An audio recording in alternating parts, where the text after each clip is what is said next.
America has an obesity epidemic. Right now, it has become normal for us to be unhealthy. Let me show you. In the late 1970s, the average adult male in America weighed 173 pounds. Right now, the average adult male weighs close to 200 pounds. In the 1970s, 200 pounds would be considered very overweight. But right now, that's just considered normal. And you'll see the same pattern in so many different aspects of health. So you can see that just because someone is average or normal, it doesn't mean that they're actually healthy. For most people, being healthy is not that hard, but you have to do 3 specific things. Those are being metabolically healthy, exercising correctly, and sleeping good. Today, I'm just gonna focus on the first one, being metabolically healthy, because that is a very big topic. So what does it mean when someone is metabolically healthy? Well, your metabolism is basically all the different reactions that go on in your body. And these are the reactions that use your food to produce energy. So the food that you consume, your metabolism is gonna be working to break down those products into energy so that you can use at a later time. It is so important to make sure that our metabolism is working correctly and that our metabolism is healthy, because if it's not healthy, then we are at risk for so many different diseases, and it's also going to hinder our quality of life. This is really important, especially right now, because the reality is, if you make it to an old age, those last 20 years of your life are going to be miserable, and you're not going to be able to do a lot of the things that you used to enjoy doing. And you're likely to die from one of 5 different chronic diseases. Those are heart disease, cancer, neurodegenerative diseases, diabetes, and COPD. All of these diseases progress very slowly, and they take a lot of years to develop. Even someone that suddenly dies from a heart attack, it actually takes many years for that to happen. And it's likely that the disease was starting in their arteries for 20 years before that happened. And the risk of getting any of these diseases all increase the older that you get. But the reality is that all of these diseases start much earlier than most people realize. So the best time to take action is as soon as possible. In an ideal world, we would be able to step in and stop any of these diseases as soon as they start beginning. But this is the problem with modern day medicine. And this is what modern day medicine is limited in, because we wait until a disease is actually diagnosed until we can do any treatment. So that means that these diseases have been happening for many decades before we can do any sort of intervention. Modern medicine doesn't need to intervene in the beginning stages of a disease because you're still considered healthy. For example, let's look at diabetes. This is diagnosed based on an HbA1c test. This test measures something called glycosylated hemoglobin in the blood. Basically, hemoglobin is this protein that travels in your red blood cells. And the role of hemoglobin is to carry oxygen to all of your cells. So when oxygen gets into your lungs, it travels with hemoglobin to get delivered to all of your organs. But when you have glucose or sugar in your blood, this will also bind to hemoglobin. And this is what's called glycosylated hemoglobin. So the more blood glucose you have, the more glucose is going to be attached to this hemoglobin. So if you eat something sugary like a bunch of sweets or a bunch of candy, then your glucose level is going to be higher, and that means that your glucose is going to be more attached to your hemoglobin. So this test of your HbA1c or your hemoglobin A1c tests how much glucose is attached to this hemoglobin, but it takes an average over 90 days. And it sees what percentage of your hemoglobin is attached to this glucose. So essentially, this test is seeing how well your body is at controlling your glucose levels. So a healthier number would be a lower score. So you want to have a lower HbA1c number. So for example, a healthy number for HbA1c is about 5%. But in order to get diagnosed with diabetes, your HbA1c has to be at 6.5%.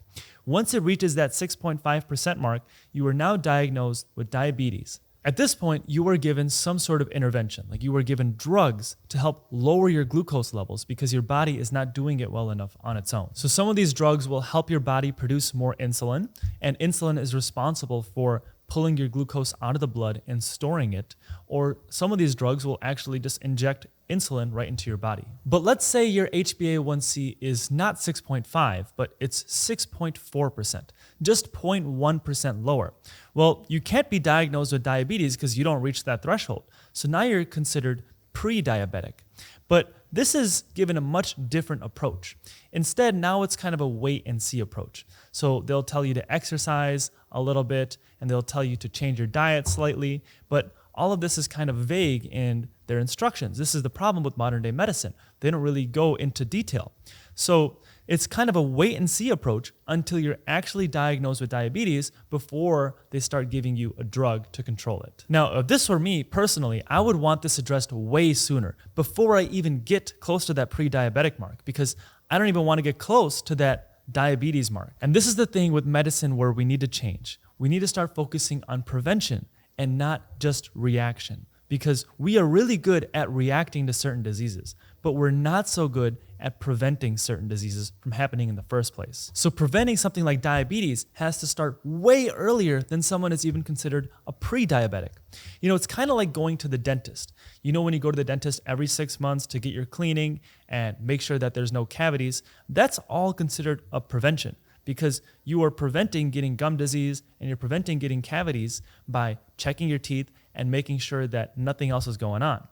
And a lot of patients in dentistry go when it's way too late to the dentist. They go when they have very severe pain, or they go when they have a really big cavity that needs a root canal or an extraction, when they could have gone earlier and had it diagnosed much sooner and got either a small filling or prevented any issue in the first place. I want to take the same approach when it comes to your health. I think it's time that people make a change when it comes to their health and no longer shoot for that normal or that average. Because if your goal when it comes to health is being average, then that is a guaranteed way for you to develop a chronic disease and become unhealthy later in life. Almost 60% of Americans have at least one chronic disease. So if you want to go based on statistics, then you will probably get a chronic disease at some point in your life, and it will lower your quality of life. Now, trying to prevent chronic diseases can seem impossible because there's so many different chronic diseases out there. There's cancer, heart disease, diabetes, you name it. And picking and choosing which one to prevent sounds impossible because there's so many that are fighting to get you. But the good news is that a lot of these chronic diseases are related. But it all comes down to doing little things every single day to prevent getting them. And the earlier you start in this prevention, the better. One of the most important areas to improve on to prevent chronic diseases is to become metabolically healthy, or improve your metabolic dysfunction. Now, what exactly does that mean? Metabolic dysfunction means that there is a problem with your body's metabolism. Your metabolism is basically all of the different reactions that go on in your body. And these reactions have one goal. It's to produce energy. So anything you eat or anything that you drink, it's all broken down into smaller components and it's stored for energy. That is essentially your body's metabolism. And this is going on all the time, even when you're sleeping. So an example of metabolic dysfunction is diabetes, but there are other diseases too. But metabolic dysfunction doesn't just stop there. It can also lead to other problems, including things like Alzheimer's and cognitive decline, and also mental health problems. And the process of metabolic dysfunction starts way earlier than anyone gets diagnosed with diabetes or even pre-diabetes. When someone is metabolically unhealthy, it means that they are way less efficient at producing energy.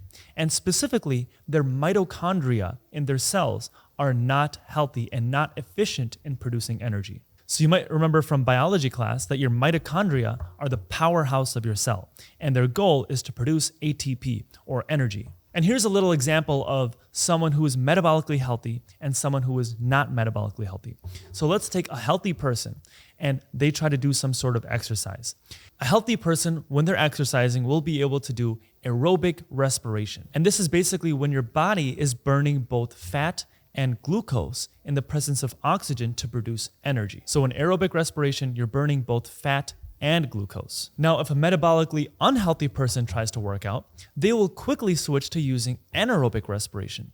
Now, the difference here is it's much less efficient than aerobic respiration. And also, you don't burn any fat. They're only burning glucose. So when a metabolically unhealthy person works out, they only burn glucose, and in turn, they produce a lot more lactate. Lactate is something that is always generated during exercise. And when you build up a whole bunch of it, that is what turns into lactic acid. So if you're ever doing a very intense exercise and then your legs start to burn, that is that lactic acid that's building up. A metabolically unhealthy person will have this buildup way more and way faster than a healthy person. And this will lead to that metabolically unhealthy person having a very unsustainable workout. It's kind of like trying to sprint all out as far as you can and as long as you can.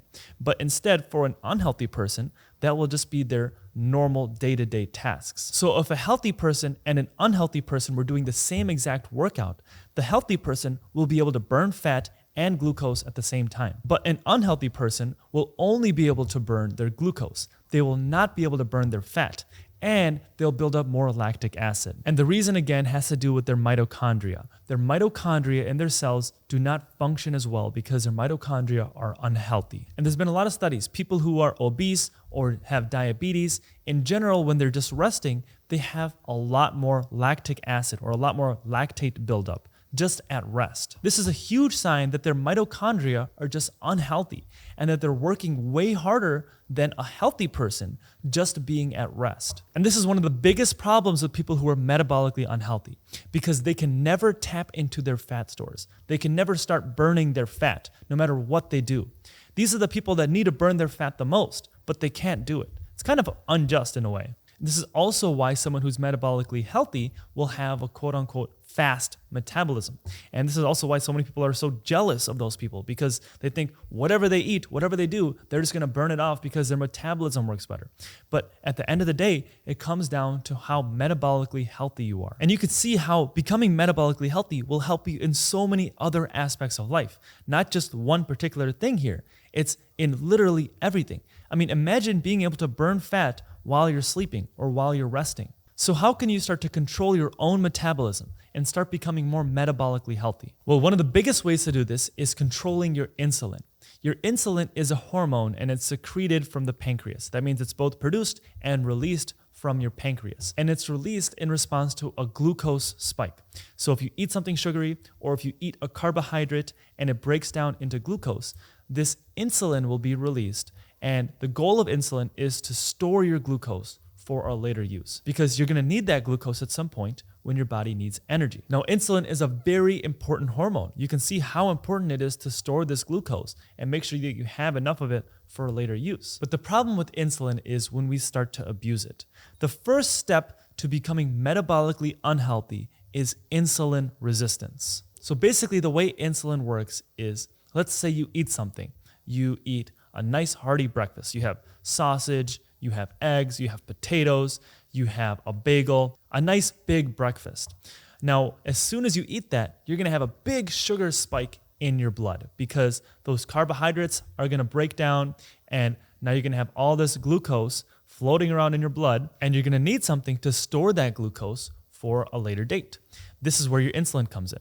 Now you have a huge insulin spike. And if you look at a graph, you'll see that not only will your glucose spike after this breakfast, your insulin will also spike to control that glucose. And then let's say you wait a few hours to eat your next meal. In those few hours, typically your insulin will start to come down because that glucose will all be stored and you don't need that much insulin anymore. So then your insulin levels will start to come down back to a normal level until you eat your next meal and then it'll go back up. And then again, same thing, it'll store that glucose for a later date, and then it'll come back down again, and then repeat. This is what a typical cycle of your insulin should look like, and this is what a metabolically healthy person's insulin will look like. But now let's look at someone who practices their meals a little differently. Let's say they eat that big hearty breakfast, and they have all this food, and they have this big insulin spike. But then they don't feel like waiting a few hours to eat their next meal. They start snacking on chips or crackers. Like they go to watch a movie or something, they bring chips with them. So they're constantly snacking on chips. Well, those chips are gonna release more glucose into your blood. And that means your body's still gonna need more insulin to control that glucose. So now your insulin levels are gonna stay high. They're not gonna come down. They're gonna kind of stay at a high level. And then it's time for lunch, so then you have a big meal. Again, your insulin's gonna have to stay high to control that glucose. And again, you're snacking on crackers or something throughout the day until dinner comes, and then you eat again, and again, your insulin's gonna stay high. So now in this example, I know it's a little extreme, but in this example, your insulin has stayed high all day long. Now, if you do that for one day, for a healthy person, that's not a big deal. Your insulin is gonna be able to recover, and temporarily you'll be fine. So the more glucose that you have, the more insulin your body will produce. So let's say you constantly eat throughout the day, then your body will simply produce more insulin to take care of that glucose. And initially that will not have any effect on you. And I'll give a little analogy to make it a little easier to understand. Let's say that you came home from shopping with your wife and you have to bring in all these groceries into your house. And your wife wants you to carry all the groceries. In this scenario, you are the insulin and the groceries are the glucose. And you have to store all that glucose inside your house. Well, next time you guys buy double the amount of groceries. Well, it's a good thing you've been hitting the gym because now you can carry all these groceries and impress your wife and carry them all in. And the next time you guys buy even more. Eventually, you can only carry so much and you can't carry all that extra groceries or all that extra glucose inside of your house. And at some point, you're gonna need a helper. You're gonna need someone to help you carry that glucose in. But the problem is there's no one to help you. You were the only person. You were all the insulin in your whole body. Now what can you do? Well, this is what happens when you get insulin resistance.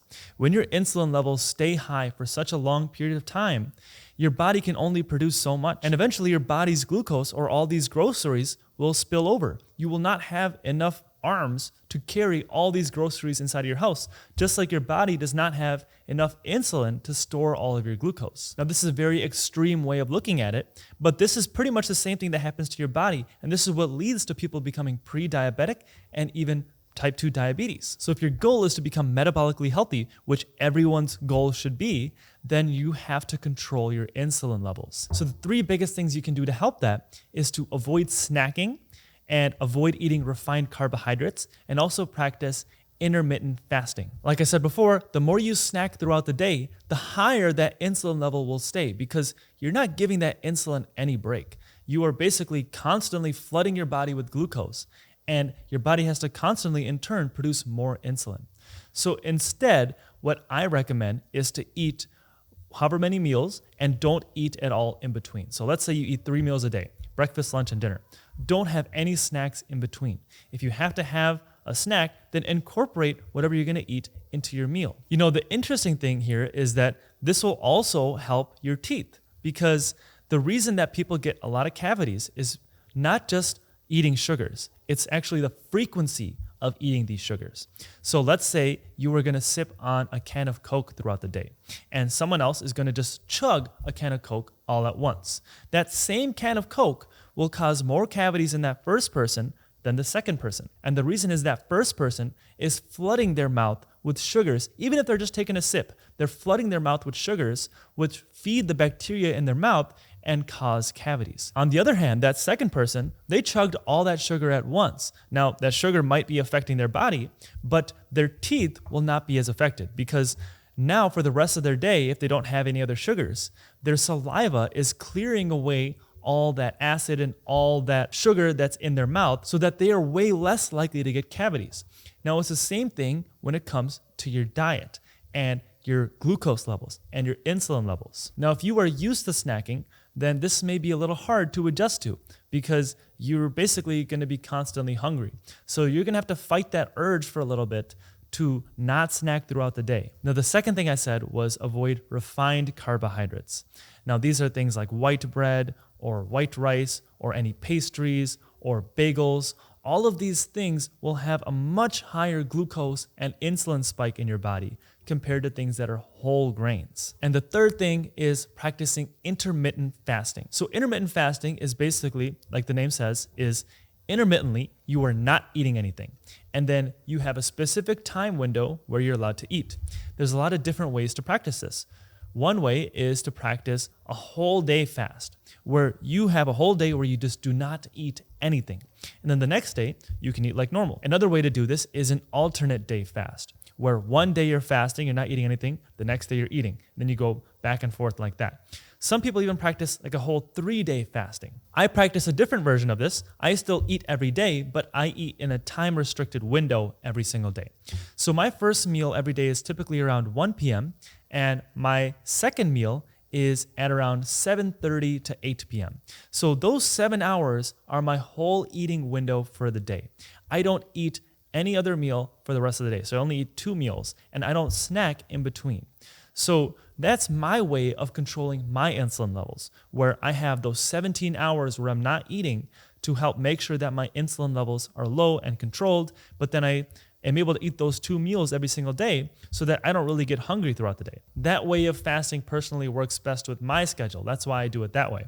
But if you have a different way of doing it, by all means, keep doing that. This is also why ketogenic diets or diets very low in carbohydrates are very good as well, because they can help people with metabolic syndrome and help control their metabolism. Your insulin is not the problem. The problem is how you're using your insulin. Your body needs insulin, but when you overdo it and you have too much insulin, you get this insulin resistance, then you're going to basically be constantly storing energy. And this leads to constantly storing fat. Over 70 million Americans are obese and 99 million are overweight.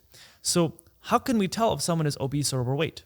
Well, they're fat. Simple enough, right? On average, men in America have about 28% body fat, and women have 41%. Now, that is absolutely insane. Now, the thing is that fat isn't bad. Fat is actually good for us. Fat is how we store extra calories or excess energy for later use. If we have a little bit of fat on us and then we're going to go on a big hike, we can use this fat as a source of energy. The problem with fat is when it becomes visceral or surrounding our organs. So there are 2 types of fat that I want to talk about: subcutaneous fat and visceral fat.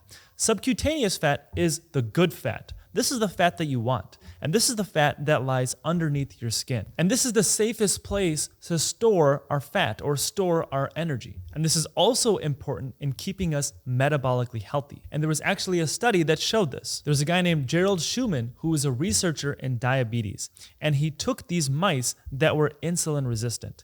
And he actually implanted them with fat cells. So he took these mice and made them even more fat. And what he found is very interesting. Their metabolic disorder actually improved almost immediately. Basically, this extra fat that he implanted into these mice, it sucked up all the extra glucose and stored it up so that now they became metabolically healthy again. So this is the purpose of fat. It is a storage mechanism. It kind of acts like a buffer. So let's say that you eat a pizza, and then later on you need to go on a hike or you need to go on a mile run. Well, now you have this storage where you can use this fat as a source of energy to do whatever activity you want to do. The problem with fat is when you exceed the amount that you can safely store. So now you start to get a little bit of spillover. Now, you're probably not going to like this analogy, but it's kind of like having a clogged toilet and you try to flush it.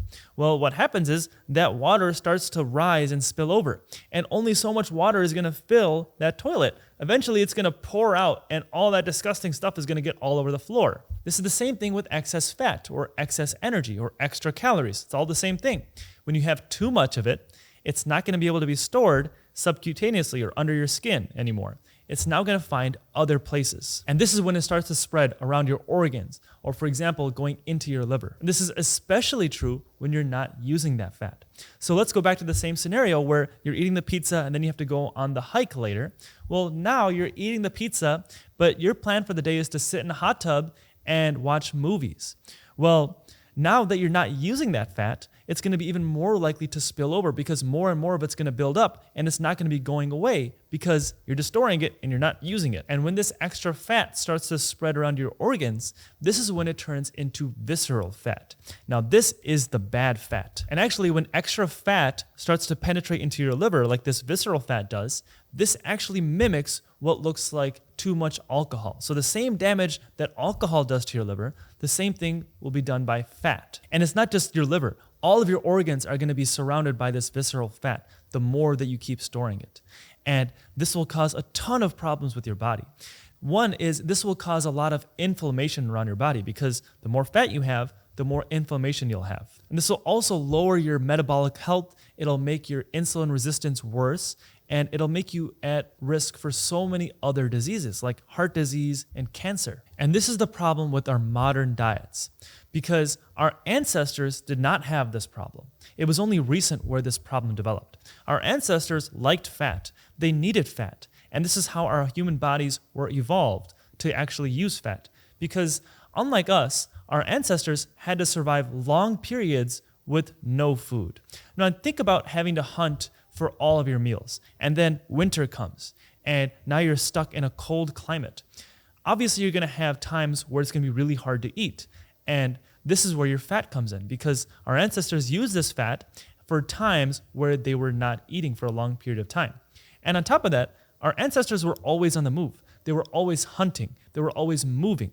They weren't just laying around sedentary like we are now. And fat wasn't just to help them for periods where they were starving. It was also to help them when they got sick or even when they became pregnant. But the problem is now that our environment has changed so drastically in such a short amount of time that our evolution cannot keep up with it. There's no way that our genes can evolve fast enough to keep up with our environmental changes that have happened. And this is the problem, that our metabolism right now, it cannot keep up with our diets and our lifestyle. Our bodies evolved to get fat and to survive under these conditions, but it did not evolve to eat a surplus of food and have endless options of food and be sedentary and be lazy and not work out and not use our bodies. Now, I'm not saying to go back to this hunter-gatherer lifestyle and to start hunting for your food and to start always be on the move and to go periods of time where you have to be stuck in cold climates and not be able to eat.